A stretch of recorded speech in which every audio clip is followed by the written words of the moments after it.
Okay. Well, I've known Miss Wright and Miss Willis since, well, the late 70s. And I guess one way they've influenced me is that they've always been really generous and kind. And so I learned from them, that you should always help others and just, show love to everybody. They've always accepted me like I was part of the family. And so I guess that's how I was influenced. Let's see how Aunt Bernice and my mom Louise has influenced me. Well, I guess I could say growing up, they were actually my role models. They were just strong, independent, confident women. And I mean, you can't ask for any better role models. And I also want to bring up that I kind of feel like I grew up with two moms. Aunt Bernice, even though she birthed one child, she really had 7 kids. So she was always there for all of us, which is 6 of us, and for her own, Dana. So I just look at her as my second mom. I could go to her any time if I needed to talk to her about anything. So she was always there. So it was like a 2-for-1. 2 moms. It was really fun to have a grandmother that was a twin. And as much as they like to say that they're nothing alike, they're very much alike. Even down to their voices sound the same on the phone. So it was really great. I think I had a different experience being the only grandchild on this end. So it was pretty cool to be spoiled in that way.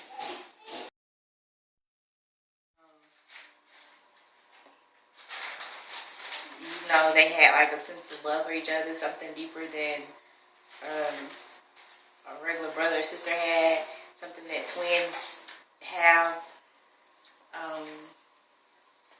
Okay, I can't do this.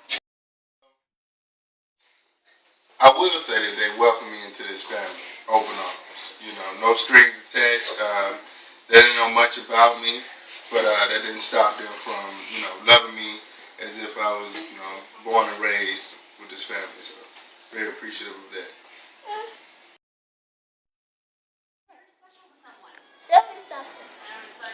What do you like about great grandma Louise? What I like about her is that she's the best grandma ever, because she's in my family. Now my turn again. My turn again. Now go. You won't ask something to me. Well, I didn't really grow up much with Bernice. I usually stay more with Louise. And, growing up with Louise, I learned how to cook a little bit. I used to boil hot dogs a lot. She'll tell me to make the whole pack and then, eat a couple and store the rest in the container. And I made fish. Yeah, I made fish once. And growing up with Louise, it was fun, because she used to, play with me a lot, and we would, spend a lot of time together. It was like bonding time, and I used to love that so much. And she always told me, believe in myself, do my best. Gosh. And that's it.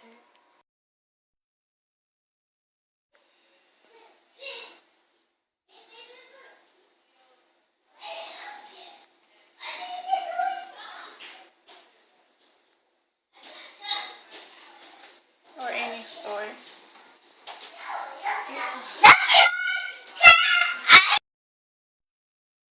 My grandmother Louise Willis was a huge influence on my life. She was just very stern, and made sure I ate. She made sure we ate, and whatever we wanted to eat, she made sure we got it. She was, always, trying to, discipline us. She always disciplined us. And, she taught us a lot. Made sure we, respectable. She kept me in the church. She made sure we went to church. She knew who God was, and everything. Bernice, my aunt Bernice is very influential in just being there, especially for my grandmama. I know she was just always just there. Anytime we had any questions or somebody just wanted to,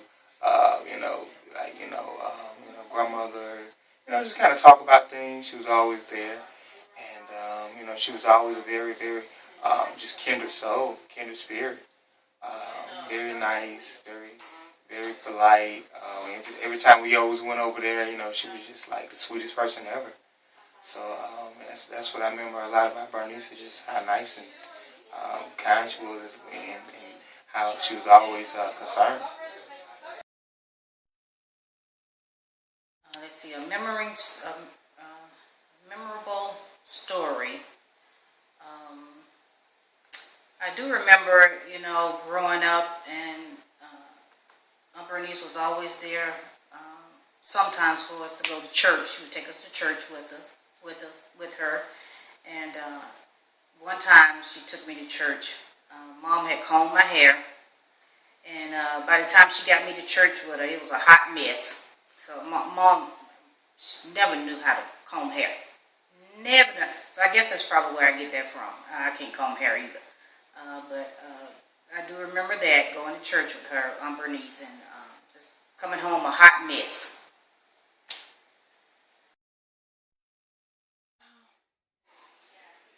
I guess the funniest part is that there's very different, but very much alike, and they sound alike on the phone, but they don't think they sound alike. So that's funny.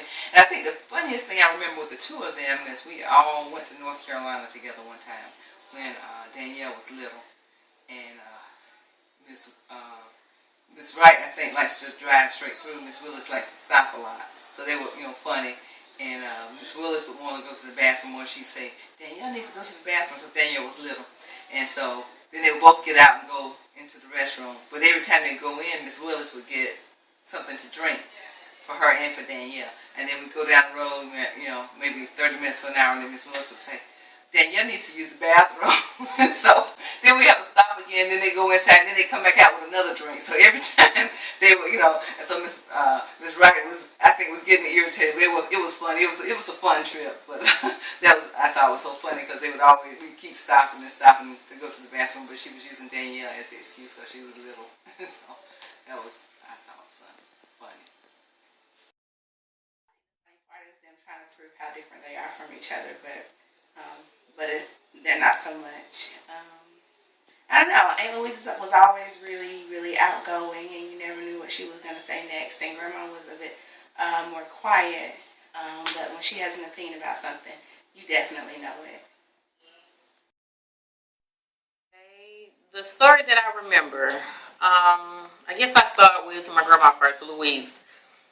The story I remember, there were so many stories to remember with grandma growing up or whatever. Some were funny, some were sad, some were happy moments, But the one I remember was one time me and Quincy, well, it was actually my idea. We decided that we weren't going to go to school or whatever. And Mike and Jennifer was out, so we were going to play hooky with them. So it worked up to 10 o'clock when Quincy's teacher called, and she was like, Miss Willis, I was just calling to see why Quincy wasn't at school today. And, she kind of blew out our cover or whatever. So Grandma decided that she would walk us to school, which was fine. But what included in walking us to school was her having a bathrobe on, having her hair rollers in her head, and having 3 switches in her hand, walking us. I don't know if it's necessarily funny, but I remember the first time I came, and I spent the night here. And of course I had to sleep downstairs. I wasn't going to sleep in the same room with Danielle, but she woke up the next morning. Well, we woke up and left, but she called Danielle back later and said, well, at least he got some home training. He made his bed up last night before he left. So I guess that move right there helped her accept me. I had some home training. I knew how to clean up behind myself. So that was cool.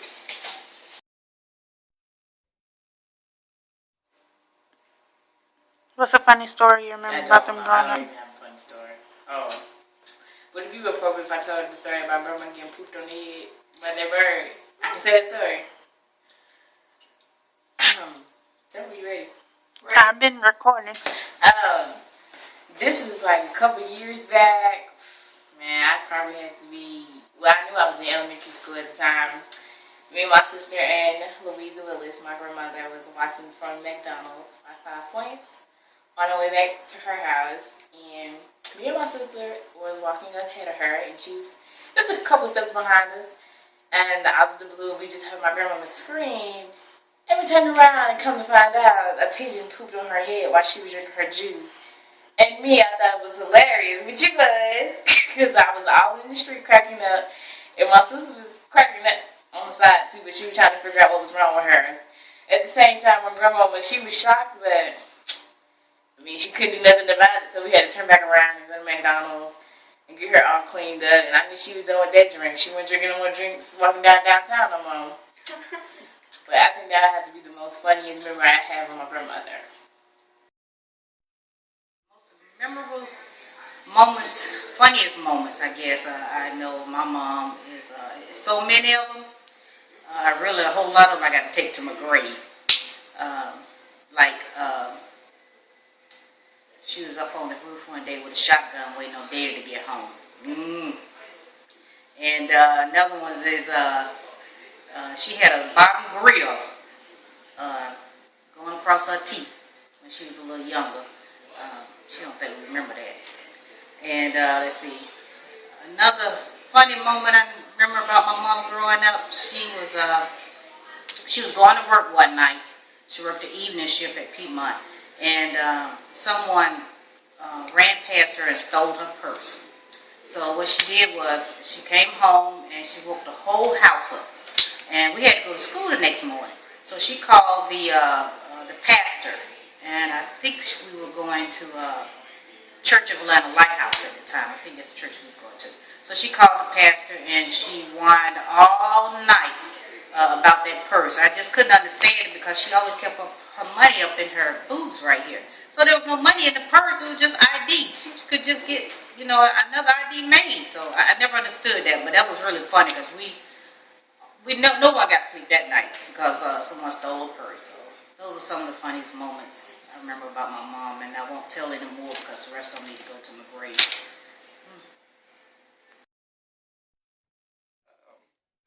Funny stories. I remember when I don't know, Quint might be a little upset. I don't know if he be mad or not, but he had got in trouble in school. So we came home from school, and Quint had like 3 or 4 switches tied together with his name on it. I was like, Grandma ain't playing shit. I don't know what he did, but he had the switches tied with his name on. Then one time, Dee Dee got in trouble. Dee Dee, by the time we got to a certain age, I don't know when it was, about 12, 13, Dee Dee was done with that whooping thing. So Grandma was still trying to whoop Dee Dee, and Dee Dee was standing there like, I ain't gonna cry, I ain't gonna cry, I ain't gonna cry. And Grandma was whipping out like, okay. Me and Quip standing over there like, Dee Dee, just cry and get it over with. Dee Dee wasn't with no crying. Grandma was like, and she whooped the mess out of it. So, those stories. And then Bernice, a funny story about Bernice is, I don't know anything, no funny story about Bernice. A funny story. She was, a funny story. Any story? We was, I have to think about it. Just really kind ladies, real sweet. Like I said, they always made me feel like I was part of the family from the beginning, and so I guess that's it. Just be kind, and and they always have a good disposition, and just really, really nice ladies. Strong women. In their life, they've had some difficulties and some hardships, but both of them have always been successful at everything that they've tried, and no matter what, they haven't let life get them down or keep them down.